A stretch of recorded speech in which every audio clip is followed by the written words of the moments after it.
Hello, magandang araw sa inyo lahat dyan guys, no? Ayan, kamusta na po tayo at sana ay nasa mabuti ho tayo mga kalagayan guys, ha? Ayan. So this is Laking Davao once again, and everyone, welcome back to my channel guys.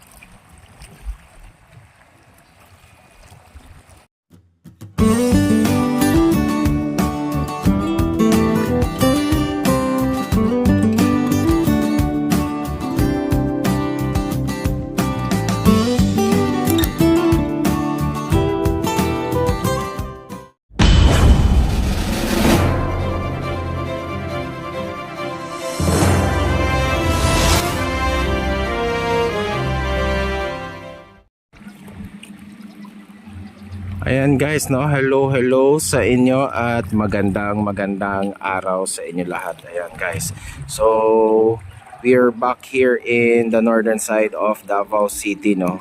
So binalikan natin itong ginagawang Samal Island Davao City Connector Project guys. Ayan, so or the SITC. So ito na po siya, no. This will be our December update guys, no, of the year 2024. So ito na ho yung latest na mga pangyayari dito. So makikita natin dito guys, halos ano na guys, no. May mga naka-prepare na yung kung saan sila gagawa ng mga poste bawat ano, no, yung parang mga pier ducts, no. Ayan. Ito guys, oh. I think this will be the first, no, yung sa may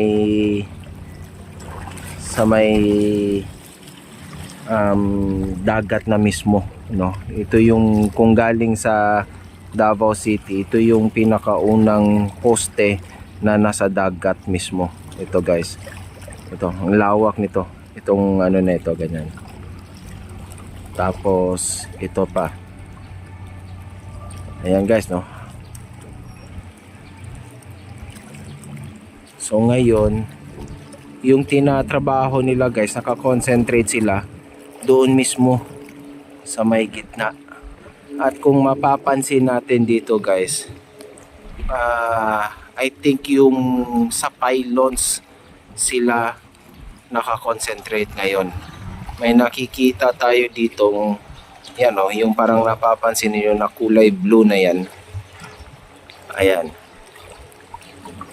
Yan yung sa may last part coming from Samal.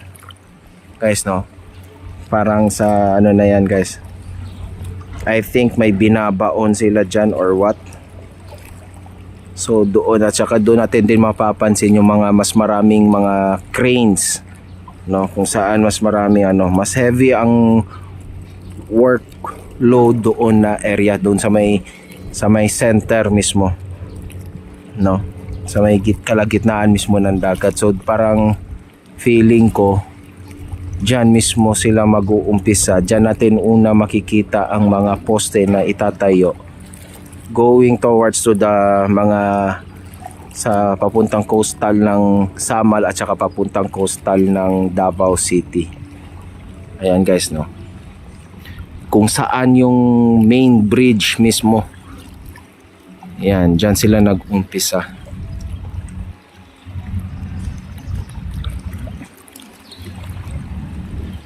Ito guys, no. Ayan. Kung makikita rin natin, nandun yung mga malalaking yung mga tubo tsaka yung mga bakal guys, no. Malamang parang binabaon, nilalagay na nila yan eh. Kasi doon na area din, may makikita tayo, may mga nakaano na ng mga tubo. Ayan, no, sa nakabaon na sa may dagat mismo.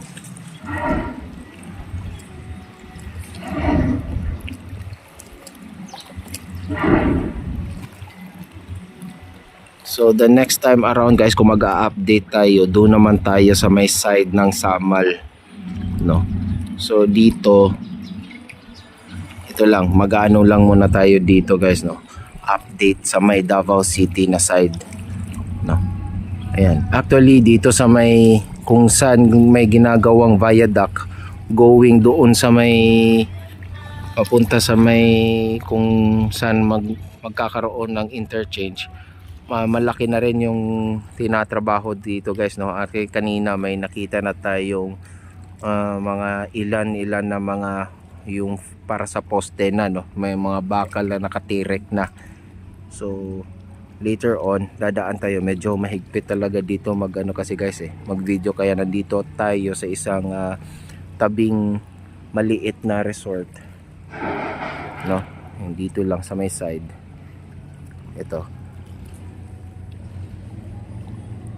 ito guys, ayan, dito tayo pumasok. Ayan. Gusto ko sanang pumunta doon sa may bato, may parang doon, kaya lang tumataas yung tubig no? Ayan, so hindi tayo makatawid, baka mamaya pagbalik natin wala na tong mga bato na ito, tatakpan na ng tubig. Ayan, so dito lang tayo muna na side.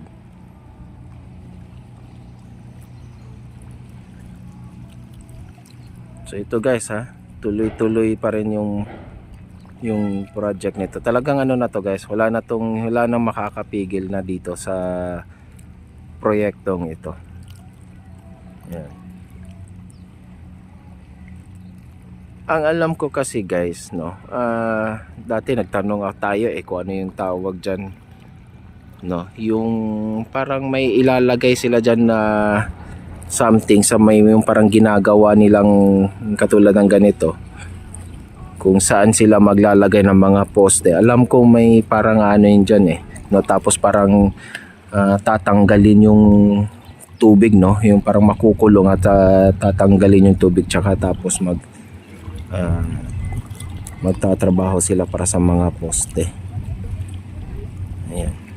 So ito yung linya, yung alignment mismo nung sa malhin ng SIDC project, hindi yung doon mismo, kasi craneway lang yan maraming nag-aano dyan, akala nila yan na yung mismo yung tulay. Craneway lang ho yan, no, yung daanan ng mga para sa mga heavy equipments, tsaka yung maghahatid ng yung mga tubo-tubo dyan.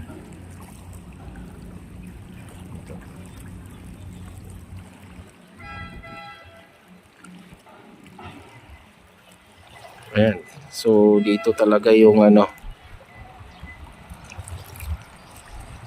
dito talaga yung workload ngayon guys, nasa may gitna ng na sila medyo heavy yung workload nila. Ayan, kung saan maraming mga cranes.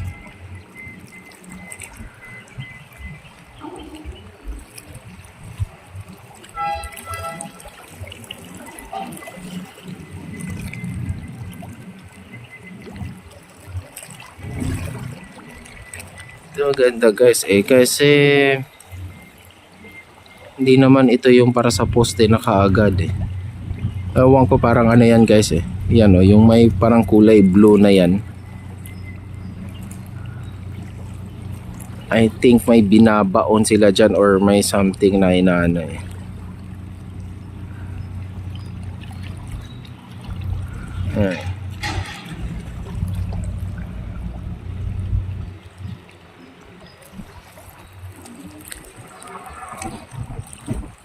grabe yung talaga nitong guys, ang bilis nila itong sa China Road and Bridge Corporation, no, itong CRBC, talagang dire-diretso sila trabaho guys. Ayan, dati nga may nakapag dito guys, no, parang may nakita ako sa reels dati, kahit umuulan tuloy-tuloy yung trabaho nila guys, no. Sa bagay, sa mga ginawa nilang mga mega project sa ibang lugar guys, talagang mas katakot-takot na mga kahit bumabagyo or talagang tuloy-tuloy sila sa malamang itong mga dito ulan-ulan lang, parang napaka simple lang sa kanila yan.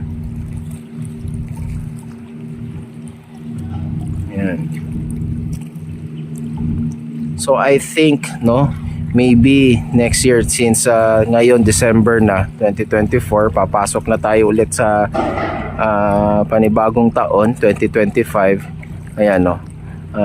Siguro sa 2025 dito na tayo makakakita ng mga much more na mas malalaki na ang mga progress dito sa project na ito, no. Malamang at may makikita na tayo dito yung mga parang nakatakip na tong mga kung saan sila maglalagay ng mga poste. Meron na tayong unti-unti makikita diyan mga bakal na nakatirek, guys. Ayan, no.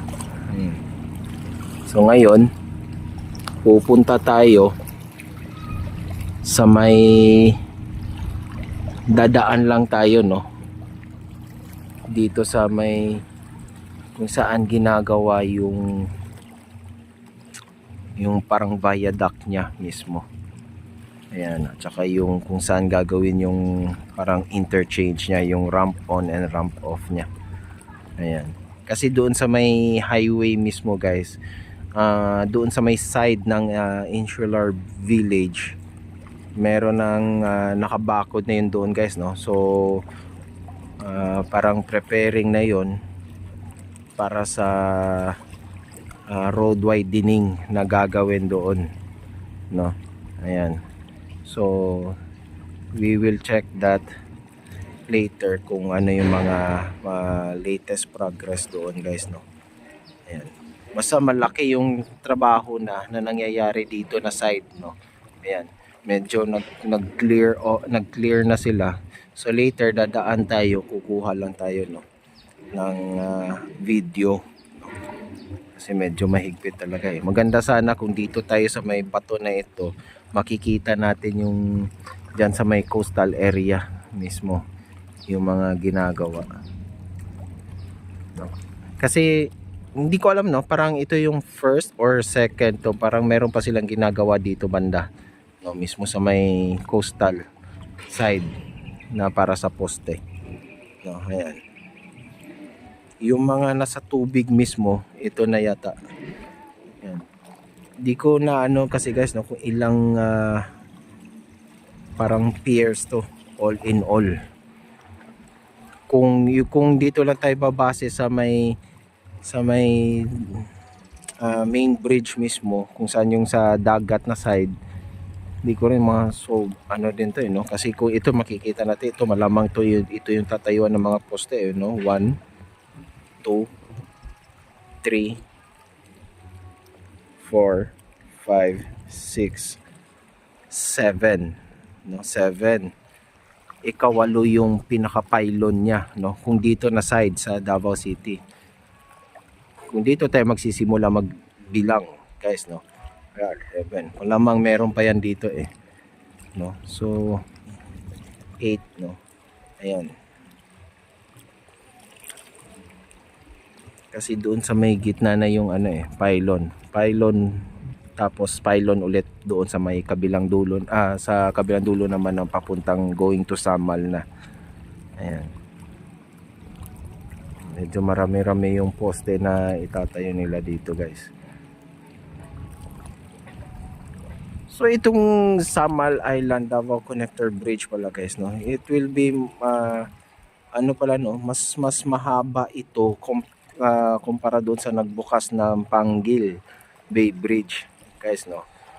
Although kasi itong ano, ang total length pala nitong SIDC ay umabot ng 4.01 or 02 kilometers, no, including ano na yan, guys, yung mga ramp on and ramp off, yung sa may, at saka yung viaduct dito kasi medyo ano eh, kasi doon sa may Samal, pagka baba mo sa may main bridge, may viaduct na, and then sasalubong na sa iyo yung rotonda doon sa may circumferential road ng Samal Island Garden City of Samal, na yun yung gagawin doon. Dito naman kasi sa Davao City side, ayan, no, yung parang may letter Y na interchange, no. So kung include yan, total length nito ay 4.01 0.1 or 0.2 kilometers. Ito na mga yung pinaka main bridge niya kung saan mismo yung sa may dagat na parang around ano lang to guys no 1.3 or 1.4 kilometers yata no. Ayan. Yun yung sa main bridge niya. Yung sa may yung sa tulay mismo kung saan yung dagat. Yung pinaka main bridge kasi guys, yung sa may pylon lang no, kung saan yung may pylon parang ilang meters lang no. Ayan. So kung ang babasihan yung haba ng tulay sa ano, yung length, total length na nasa on water, mas mahaba yung sa Panggil Bay Bridge kasi halos yung sa Panggil wala masyadong ginawang mga viaduct na kasi doon guys no. Talaga ang after the coastal diretso na tulay. Ayan. So ito guys gusto ko sanang pumunta doon sa kabilang side no, yung sa may parang Pearl Farm, yung dyan sa may Pearl Farm no. Kaya lang yung kanina kinausap natin yung guard dyan daw kasi yung kanilang ano, so hindi siya makapag ano, hindi tayo pinayagan pumasok, baka daw masita siya. Ayan. So, okay lang naman. Dito rin naman hindi tayo masyado makapag vlog. Ayan. So ngayon pupunta tayo dito no, dadaanan natin yung ginagawang mga poste dyan para sa viaduct. Okay? So ito yung currently na situation dito sa may tubig mismo, sa may yung tulay no, yung ginagawa mismo. Nasa may gitna talaga sila yung most of the load works ngayon. Ayan. Ayan, makikita natin. Ayan, kung saan mas maraming mga crane na concentrate yung kanilang pagtatrabaho. Ayan. Pati yung mga bakal-bakal dyan na parang para ibaon no, andyan na rin. Ayan. So let's go guys no. Punta tayo doon. Dadaanan natin, kukunan natin yung mga ginagawa dito sa may viaduct, sa may Davao City side. Let's go guys. Guys no, so ito yung mga pangyayari dito. Saan lang tayo. Nakikita na tayo mga bakal para sa poste.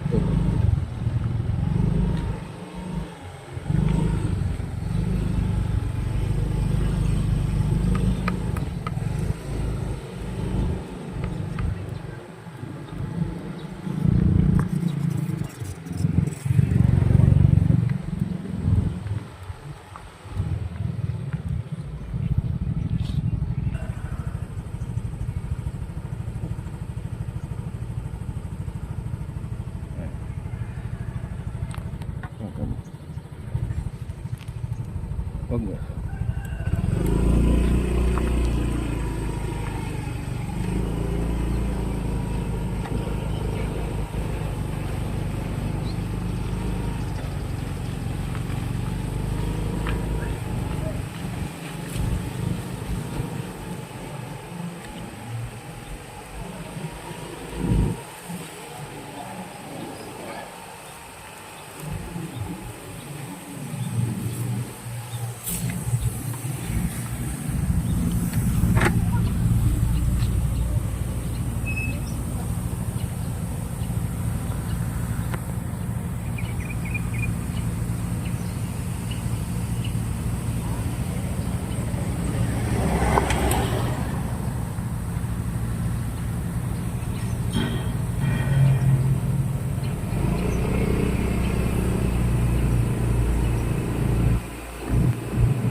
So ito na yung pinaka-alignment niya guys, oh.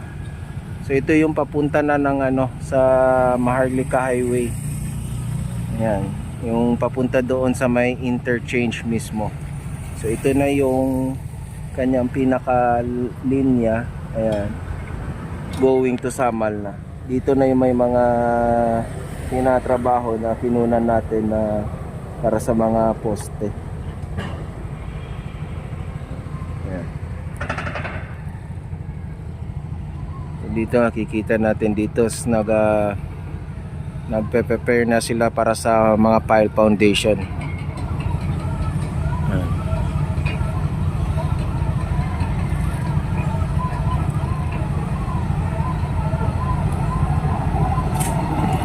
Mahaba-haba rin kasi itong viaduct na gagawin talaga guys, no, going sa coastal road ng Davao City, galing sa mismo sa kanyang interchange pag akyat o kaya pagbaba mo papuntang pa sa tulay mismo.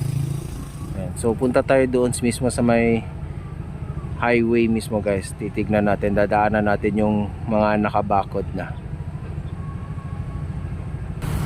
So ito guys, no, nandito tayo sa may pinaka highway mismo, Maharlika Highway.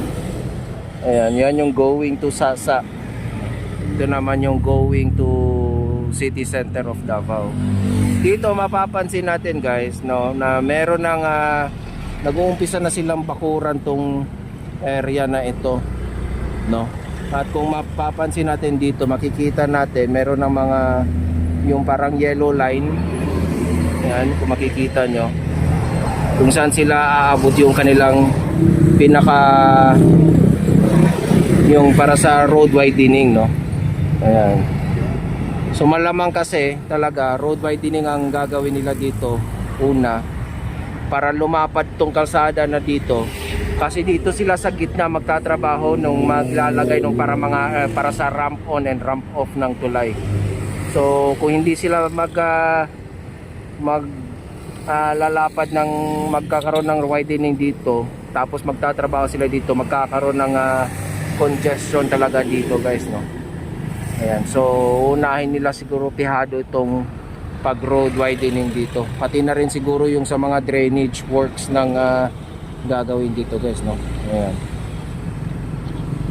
so dadaanan natin.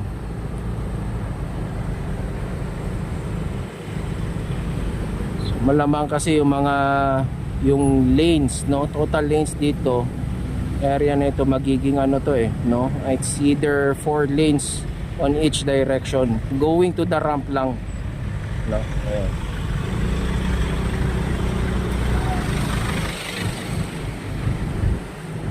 Ayan guys, oh. Ayan yun, may mga right of way.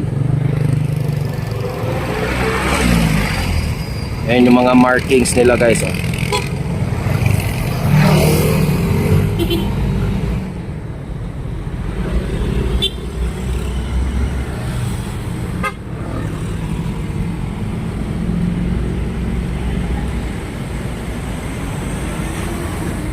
So ito guys, oh, makikita natin dito kinakabitan na nila ng parang bakod, no, yung ito nilalagyan na nila ng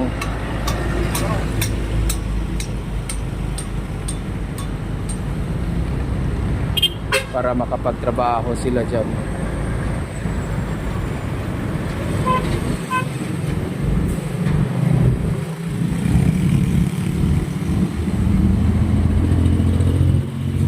Meron na nga heavy equipment sa loob. Yan. Kasi malaking trabaho pa yung gagawin nila dyan guys, meron pa yan syempre drainage, yung mga ibang waterworks siguro, no, yung mga pipes na matatamaan dito ililipat nila din dyan. So dito rin yung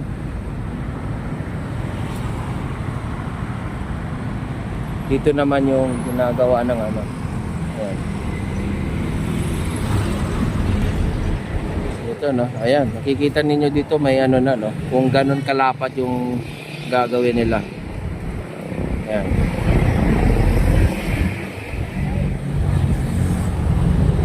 So yun lang guys, no.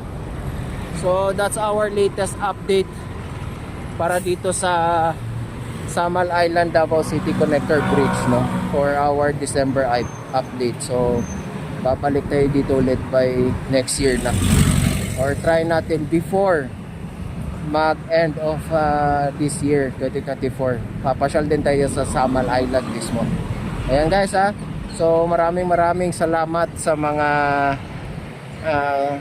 suporta, no, binibigay ninyo. Ayan, please like and share this video. And doon sa mga hindi pa nakapag-subscribe sa akin guys, please do so. Subscribe na po kayo. Hit that notification bell para ma-notify kayo every time I will upload a video patungkol sa mga development na nangyayari dito sa Metro Davao. Ayan. So guys, sa akin paalala sa inyo na mag-iingat tayo lagi sa ating mga pang-araw-araw na mga ginagawa, ha? Dahil yung mga mahal natin sa buhay ay nag-aantayan hanggang tayo ay makauwi ng matiwasay.